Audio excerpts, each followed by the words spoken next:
faça um tal do triplo C. Curta, comenta e compartilhe. Você pode fazer essas 3 coisas que ajudam o algoritmo a aparecer. Mas eu não tô brincando não, pessoal. Dá uma paradinha agora de 1 segundo e clica no joinha. É importante que você faça isso.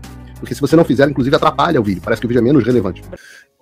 Uma das partes que me chama atenção aqui nos Twitter Files, Agape, e eu estava aqui colocando em detalhes aqui na tela, mas tem um momento aqui específico onde, e eu faço o paralelo com os Estados Unidos, de novo, por conhecer o caso dos Twitter Files aqui, é que aqui nos Estados Unidos parecia que os agentes do Deep State e tal estavam agindo para prejudicar a direita, os conservadores nas redes sociais.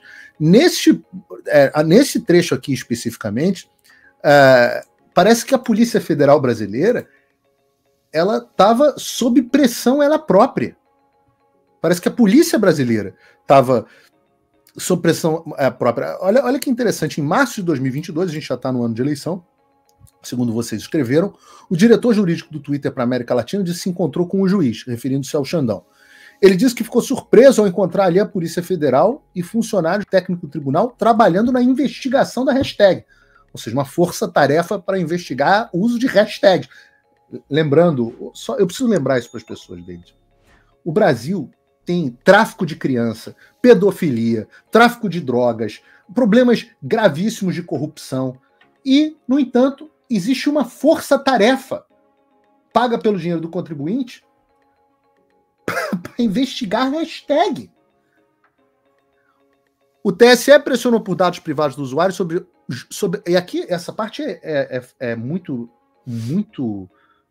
sugêneres, porque ela fala assim, sob a justificativa de circunstâncias excepcionais, e que queria usar o Twitter como uma máquina de pregonição de crimes para antecipar possíveis atividades ilegais. Então você tem aqui essa parte é muito importante, porque você tem aqui 2 coisas, né? Primeiro, um momento aqui meio uma confissão, né? Circunstâncias excepcionais é a definição do que se chama tribunal de exceção. Governo de exceção é isso aqui. É isso aqui que a gente está vendo. Mas vai além. A Polícia Federal quer usar uma empresa privada como uma máquina de Minority Report, cara. Minority Report. Pregonição de possíveis atividades ilegais. Então os caras quebram teu sigilo, bloqueiam tuas redes, etc., para prevenir possíveis futuras atividades. Cara, a legislação brasileira é tão clara em relação à censura prévia, vocês até terminam a reportagem com um jurista, que eu quero chamar aqui no programa, falando, não, pô, a gente propôs uma lei, etc. Eu falo assim, a pergunta que eu quero falar para ele, eu falo assim, velho, que lei, cara? Os caras estão quebrando todas as leis do Brasil. Você quer fazer mais uma? Se a gente tivesse a primeira emenda da Constituição escrita pelo John Adams aqui no Brasil, não ia fazer diferença nenhuma. Os caras estão cagando para a lei. Os caras são marginais. Marginais na definição da palavra. Agem à margem da lei. Então, 2 meses depois, Gualda disse que a Polícia Federal, olha que loucura, a polícia está sob muita pressão do TSE para fornecer resultados tangíveis. Lembrando que nesse procedimento a Polícia Federal está apoiando uma investigação que é conduzida pelo TSE em si. Você não considera esse um ponto muito divergente, por exemplo, do que aconteceu nos Estados Unidos, David? Então, esse processo que a gente observou no TSE, eu reportei nas diversas reportagens que eu fiz para o Mike, já são, se não me engano, 5 reportagens, vai sair mais uma agora, mais uma reportagem, sobre a escalada autoritária do TSE. E entre um dos pontos que eu destaco é a cooptação por parte da Polícia Federal pelo TSE. Pelo Alexandre de Moraes, mas também pelo TSE, mas pelo Alexandre de Moraes em específico. Então, é como se fosse uma polícia paralela a serviço dele. Então, muitos dos inquéritos que estão ocorrendo, então, lembrando que o inquérito das fake news foi criado de ofício e colocado na mesa do Alexandre de Moraes sem sorteio, o Alexandre de Moraes tem tocado esse processo há mais de 5 anos, né? Completou 5 anos agora, esse ano. Feliz aniversário aí, Alexandre. E os agentes que eram escolhidos para as operações eram escolhidos a dedo por ele. Então eu entrevistei um agente, a gente publicou na reportagem, ele falou comigo sob condição de anonimato, de que os agentes estão com medo, os agentes da Polícia Federal que não são alinhados ao Moraes ou que têm opiniões divergentes, não podem expressar opinião, e eles têm muito medo, inclusive medo de estarem sendo grampeados, os próprios agentes da PF, né? Então, existe uma polícia, meio que uma polícia paralela, eu chamei de guarda pretoriana do Xandão. Eu costumo chamar de Gestapo, mas guarda pretoriana é mais bonitinho, né? Então, uma guarda pretoriana para esses processos. Inclusive, tem até um juiz agora que está lá trabalhando com ele e totalmente à disposição. Então, quem não é leal a ele, tchau, fora. E muita gente que era da PF foi trazido. Então, o cara que fez alguma coisa, assim, se tornou uma pessoa não grata dentro da PF, é levado para o TSE. Então, boa parte dos quadros de inteligência do TSE são formados aí por agentes da PF, então, como se fossem, né, agentes do setor de inteligência, inclusive o senhor Disney, né? Sim. E o Alexandre criou um núcleo de inteligência durante as eleições. O núcleo de inteligência, é importante dizer, usando aqui as palavras de vocês, o núcleo de inteligência político.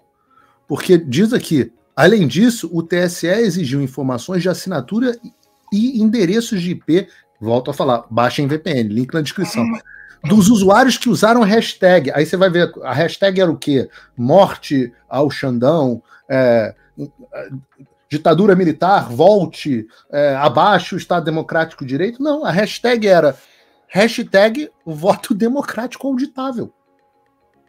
As pessoas que estavam pedindo, aí vocês dizem, palavras aqui de vocês, os brasileiros queriam debater os votos impressos para aprimorar suas urnas eletrônicas exclusivas, mas o TSE não gostou da causa popular e pressionou o Twitter a fornecer dados pessoais do usuário.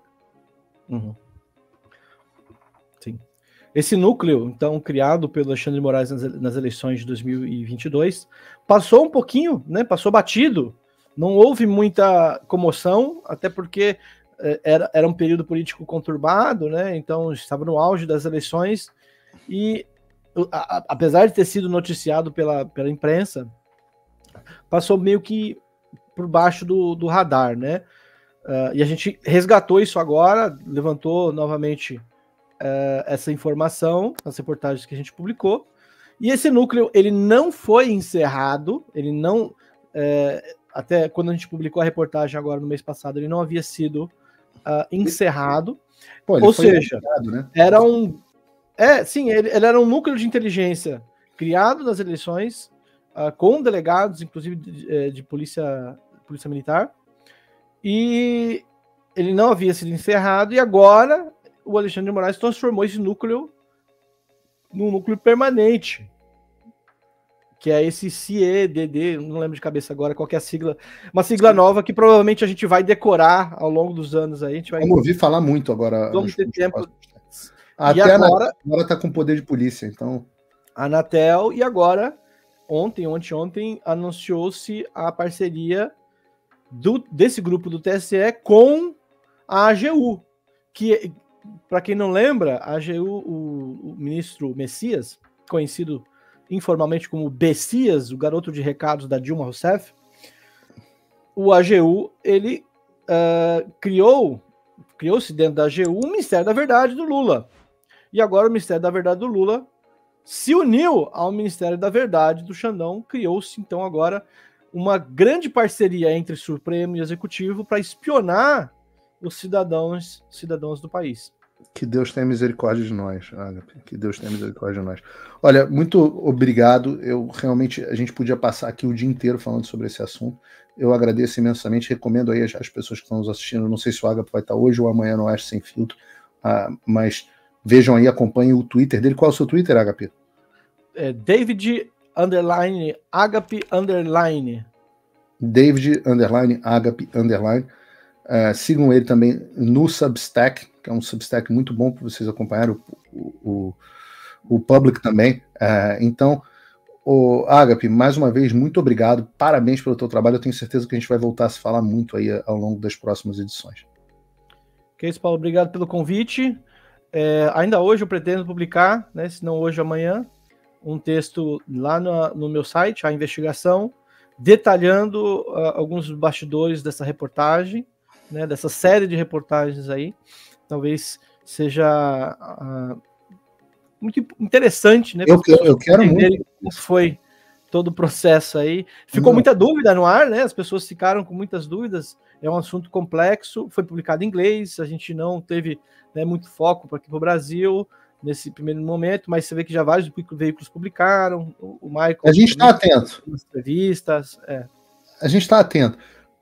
Qual é o site? www.ainvestigação.com.br. Ainvestigação.com.br. Investigacão com C sem cedilha, né? E sem tio. Isso. A Investigacal. Ainvestigacal.com.br.